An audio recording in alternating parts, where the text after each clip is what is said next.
Hello everyone, how are you? कैसे हैं आप सब? उम्मीद करता हूँ अच्छे हैं। ये बैक या न्यूट्रिशन बाय क्षितिज एंड आज हम बात करेंगे ट्रांसफॉर्मेशन पीरियड के बारे में। जो चेंज होता है, कितना टाइम लगता है, किस तरह से होता है, हम उस बारे में बात करेंगे। आप जब छोटे थे तभी आप धीरे धीरे धीरे धीरे ओवर द ईयर्स बड़े हुए। ऐसा नहीं कि आप आज छोटे और कल बड़े हो गए और सीधा ऑफिस जाने लगे। ऐसा नहीं होता ऑब्वियसली, क्योंकि ये कुदरत का नियम है। वैसे ही सही तरीके में जब भी आप कुछ निश्चय करते हैं या डिसाइड करते हैं कि आपने ये चेंजेस करने हैं, आपने मसल गेन करना है या आपने लीन बॉडी मास गेन करना है, फैट रिड्यूस करना है, वेट रिड्यूस करना है, तो उसमें चालू करने के पहले आपको आपका मेंटल अप्रोच बहुत ही क्लियर और स्ट्रेट रखना चाहिए। आप कई जगह पढ़ेंगे ऐसे कि लूज 10 किलोज इन 10 वीक्स, ऐसे सब कॉन्टेस्ट रहते हैं। ये अगर आप इन कॉन्टेस्ट में पार्ट भी लेते हैं तो आपको ये ध्यान रखना चाहिए कि आप क्वालिटी पे कॉम्प्रोमाइज़ ना करें। जैसे एकदम कंप्लीट लिक्विड डाइट पे जाना या एकदम हाई फैट डाइट्स खाना या सिर्फ प्रोटीन खाना, carbs, fibre, fats, vitamin minerals, ये सब चीज़ें अक्सर एलिमिनेट हो जाती है नज़र से, क्योंकि आपका ध्यान खाने की तरफ खाना नहीं, वो मैं कितना प्रोटीन खा रहा हूँ, मैं कितना कार्ब्स खा रहा हूँ, मैं कितना फ़ैट खा रहा हूँ, आपका ध्यान, आपका नज़रिया खाने की तरफ वो हो जाता है। और उस चक्कर में आप मसल पे ध्यान देते हो पर अंदर जो मसल बनाता है उस पर ध्यान नहीं देते। और एंड में फिर आप चलो कैसे तैसे पहुंच भी गए, वहाँ रहना कैसे है, सबसे बड़ा आर्ट वो है मेंटेनेंस, जिससे हम बोलते हैं। तो इसमें बहुत मैटर करता है कि आप अपने जर्नी को सही तरीके से डिज़ाइन करिए, सही अप्रोच रखिए। पहले कुछ भी आप कॉन्टेस्ट में हिस्सा लेते हैं या कुछ भी नया करते हैं, पहले उस चीज़ को जानिए, उसके लॉन्ग टर्म इफ़ेक्ट्स क्या है, उसको मेंटेन किया जा सकता है, सस्टेनेबल है कि नहीं, करने में क्या क्या चीज़ें लगती है, बजट इफ़ेक्टिव है कि नहीं, आपका टाइम इफ़ेक्टिव है कि नहीं, लंबे लंबे टाइम लगने वाले हैं, मतलब आपको आवर्स एंड आवर्स जाके वर्कआउट करना है या आवर्स एंड आवर्स भूखे रहना है, ऐसा भी नहीं होना चाहिए, क्योंकि आप जान भी नहीं पाएंगे कि आपकी बॉडी के अंदर क्या चल रहा है, और जब तक आप जानेंगे तब तक बहुत देरी हो जाएगी। इसके लिए ये ब्लॉग में मैं सिर्फ इतना ही बोलूँगा कि आप कोई भी कॉन्टेस्ट में पार्ट लेते हैं या कोई भी नई चीज़ सोचते हैं करने के लिए, तो पहले आप उस चीज़ के बारे में रिसर्च कीजिए, फाइंड आउट कीजिए, या अपने पीयर्स या एक्सपर्ट से बात कीजिए कि वो चीज़ कैसी है, कैसे करना है, क्या अप्रोच से करना है, खाने में क्या बदलाव लाने हैं, वर्कआउट रूटीन में क्या बदलाव लाने हैं।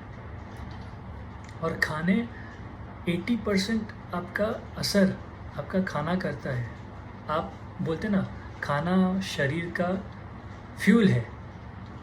अगर आप वो सही से फ्यूल प्रॉपरली यूज़ नहीं करेंगे या क्वालिटी फ्यूल नहीं लेंगे तो आपका आउटपुट नहीं मिलेगा।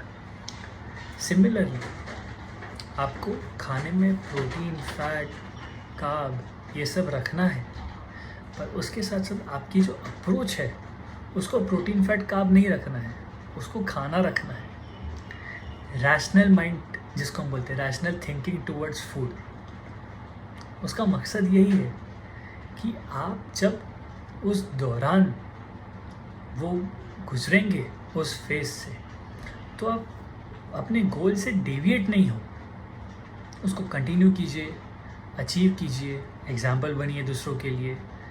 या कभी आप बीच में लड़खड़ा भी जाते हो, if you fall down in between, see for the potholes where you fell, cover them up and start again. ऐसा नहीं कि आप गिर गए तो नहीं करना है, बस हो गया, या बराबर नहीं है, कोई आपको प्रॉपरली गाइड नहीं कर रहा है या आपके समझ में नहीं आ रहा है। इनफैक्ट आप ये वीडियो देख के भी कितने जन अगर एक काउंसलिंग सेशन लेना चाहेंगे तो आप मुझसे ले सकते हैं। आपके बेसिक्स क्लियर कीजिए पहले, उस तरीके से आपको कोई फूल नहीं कर सकता। अभी जस्ट बिकॉज आपके खाने में प्रोटीन बहुत ज़्यादा है तो आपके मसल जल्दी बन जाएंगे, ऐसा नहीं होता है। प्रोटीन्स का मसल बिल्डिंग के अलावा और भी बॉडी में बहुत काम होता है, जो आप वाकई में जब पढ़ेंगे तो आपको खुद को यकीन नहीं होगा कि प्रोटीन इससे मसल के अलावा और इतने काम कर सकता है। कार्बोहाइड्रेट्स अगर आप एकदम बंद कर देते हैं तो उसका एडवर्स इफेक्ट्स क्या होता है, आपका ग्लूकोज प्रोडक्शन, यूटिलाइजेशन, कंजम्पशन कैसे अफेक्ट होता है, आपके फैट मेटाबॉलिज्म में क्या फ़र्क आता है अगर आप हाई फैट डाइट खाते हो तो, उसके बाई प्रोडक्ट्स क्या होते हैं, वो बाई प्रोडक्ट्स जब खून में रहते हैं तो वो कैसा असर करते हैं, उसका आउटपुट क्या होता है, आपकी थिंकिंग कैसी होती है उसमें, और जब वो आउटपुट ज़रूरत से ज़्यादा हो जाए तो उसके क्या परिणाम होते हैं। सो ऐसे बहुत सारे फैक्टर्स हैं। जस्ट बिकॉज आप बोलते हैं कि आप हाई प्रोटीन डाइट ले रहे हैं, हाई फैट डाइट कीटो कर रहे हैं, और उस चीज़ का एंड रिजल्ट क्या है, क्या वो सस्टेनेबल है कि नहीं, ये जानिए। So moral of this blog is, आप कोई भी चीज़ चालू करें तो उस चीज़ की पहले बराबर जांच करें कि वो सस्टेनेबल है कि नहीं, आपको उससे लॉन्ग टर्म फ़ायदा होगा कि नहीं, आप उसको लॉन्ग टर्म के लिए कंटिन्यू रख पाएंगे कि नहीं। मेन मैटर वो करता है, क्योंकि आप पैसे खर्च के हाई फंडू चीज़ें करें और फिर आपका लंबे टाइम तक वो साथ ना दे तो फिर मतलब क्या है, आपका money waste, energy waste, time waste, आपका माइंड ड्रेन हो जाता है, आप डीमोटिवेट हो जाते हो। फिर अगर कोई आपको सही भी बताएगा तो आपको भरोसा नहीं होगा। तो ये सब चीज़ें बहुत मैटर करती है, क्योंकि वो एक चीज़ गलत आपके पूरे पर्सनालिटी को बिगाड़ सकती है, आपके थिंकिंग को।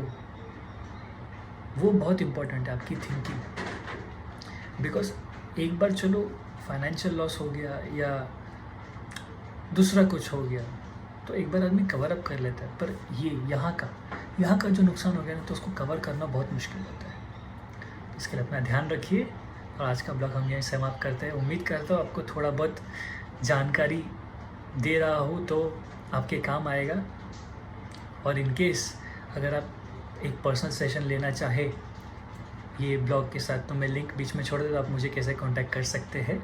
एंड ऑब्वियसली थ्रू यूट्यूब अगर कोई अप्रोच कर रहा है तो we have very attractive packages for you all.